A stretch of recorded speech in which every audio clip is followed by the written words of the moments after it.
Assalamualaikum warahmatullahi wabarakatuh.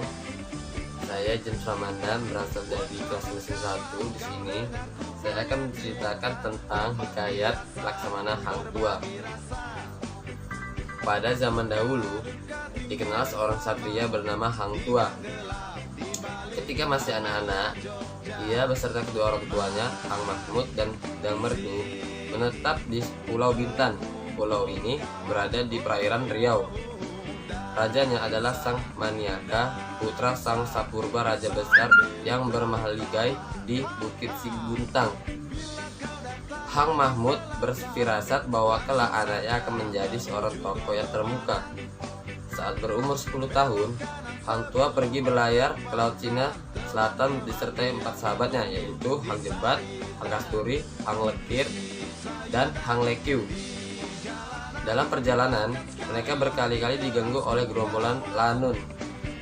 Dengan segala keberaniannya, Hang Tuah beserta gerombolannya mengalahkan gerombolan itu. Kabar tersebut terdengar sampai ke telinga Bendahara Paduka Raja Bintan, yang sangat kagum terhadap keberanian mereka. Suatu ketika, Hang Tuah dan keempat sahabatnya berhasil mengalahkan 4 pengamuk yang menyerang Tuan Bendahara. Tuan Bendahara kemudian mengangkat mereka sebagai anak angkatnya. Tuan Bendahara kemudian melaporkan tentang kehebatan mereka kepada Baginda Raja Shah Alam. Baginda Raja pun ikut merasa kagum dan juga mengangkat mereka sebagai anak angkatnya. Beberapa tahun kemudian, Baginda Raja berencana mencari tempat baru sebagai pusat kerajaan. Ia beserta penggawa kerajaan termasuk Hang Tuah dan para sahabatnya melancong ke sekitar Selat Melaka dan Selat Singapura. Rombongan akhirnya singgah di Pulau Lodang. Di sana, rombongan melihat seekor peladuk atau disebut kancil putih yang ternyata sulit untuk ditangkap. Menurut fatwa orang tua-tua, jika menemukan peladuk putih di hutan, maka tempat itu bagus dibuat negeri. Akhirnya di sana dibangun sebuah negeri yang dinamakan Malaka, sesuai dengan pohon Malaka yang ditemukan di tempat itu. Setelah beberapa tahun lama memerintah, Baginda Raja berniat meminang seorang putri cantik yang bernama Tunteja, putri tunggal Bendahara, seri benua kerajaan Indrapura.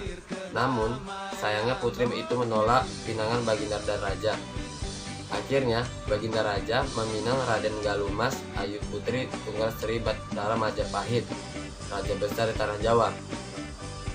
Sehari menjelang pernikahan, di istana Majapahit terjadi sebuah kegaduhan. Teming Sari, prajurit Majapahit yang sudah tua tapi amat tangguh, tiba-tiba mengamuk. Mengetahui keadaan itu, Hang Tuah kemudian mengadang Teming Sari. Hang Tuah mempunyai seisat cerdik dengan cara menukar kerisnya dengan keris Teming Sari. Setelah keris tertukar, Hang Tuah kemudian berkali-kali menyerang Teming Sari. Teming Sari baru kalah setelah keris saktinya dipegang Hang Tuah tertikam ke tubuhnya. Hang Tuah kemudian diberi gelar Laksamana dan dihadiahi keris Teming Sari. Baginda Raja bersama istri dan rombongan kemudian kembali ke Malaka. Selama bertahun-tahun negeri ini aman tentram. Hang Tuah menjadi Laksamana yang amat setia kepada Raja Malaka dan amat disayangi serta dipercayai raja. Hal itu menimbulkan rasa iri dan dengki prajurit dan pegawai istana. Suatu ketika tersebar fitnah yang menyebutkan bahwa Hang Tuah telah berbuat tidak sopan dengan seorang dayang istana. Penyebar fitnah itu adalah Patih Kerma Wijaya yang merasa iri terhadap Hang Tuah. Baginda Raja marah mendengar kabar itu. Dia memerintahkan Bendahara Paduka Raja agar mengusir Hang Tuah. Tuan Bendahara sebenarnya enggan melaksanakan perintah Baginda Raja karena ia mengetahui Hang Tuah tidak bersalah. Tuan Bendahara menyarankan agar Hang Tuah cepat-cepat meninggalkan Malaka dan pergi ke Indrapura. Di Indrapura, Hang Tuah mengenal seorang perempuan bernama Dang Ratna, Inang Tunteja. Dang Ratna kemudian menjadi ibu angkatnya. Hang Tuah meminta Dang Ratna untuk menyampaikan pesan kepada Tunteja agar mau menyayangi dirinya. Berkat upaya Dangratna, Anteja mau menyangi Hang Tua. Hubungan kedua kemudian menjadi akrab. Suatu ketika, Indrapura kedatangan perahu Malaka yang dipimpin oleh Tun Ratna Diraja dan Tun Bijasura. Mereka meminta Hang Tua agar mau kembali ke Malaka.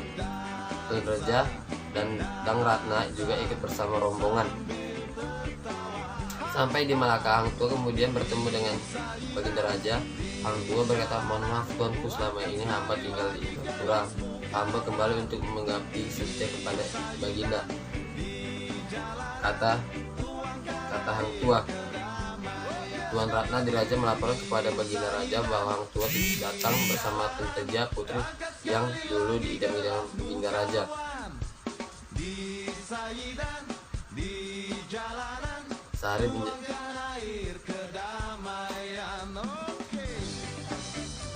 Suatu saat Baginda mengirim surat utusan dagang. Kerajaan Bagiwa Nagaram di India yang dipimpin oleh Hang Tua setelah sampai di India, rombongan melanjutkan pelayaran ke negeri Cina.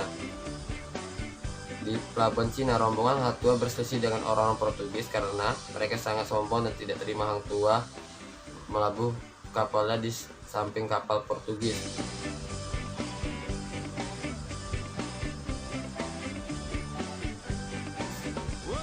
Dengan ketangguhan, Hang Tua masih mampu menyerang orang Portugis, baik di pedang maupun dimanapun, langsung tikam. Ia terdampar terlempar sejauh 7 meter. Setelah tiba-tiba terbuka. Setelah sembuh, Hang Tua tidak lagi menjabat sebagai Laksamana Malaka karena sudah semakin tua. Hidupnya menyepi di laut di Malaka. Baginda Raja sudah tidak lagi memimpin dan diganti oleh anaknya Putri Gendeng Lendang. Sekian, terima kasih. Wassalamualaikum warahmatullahi wabarakatuh.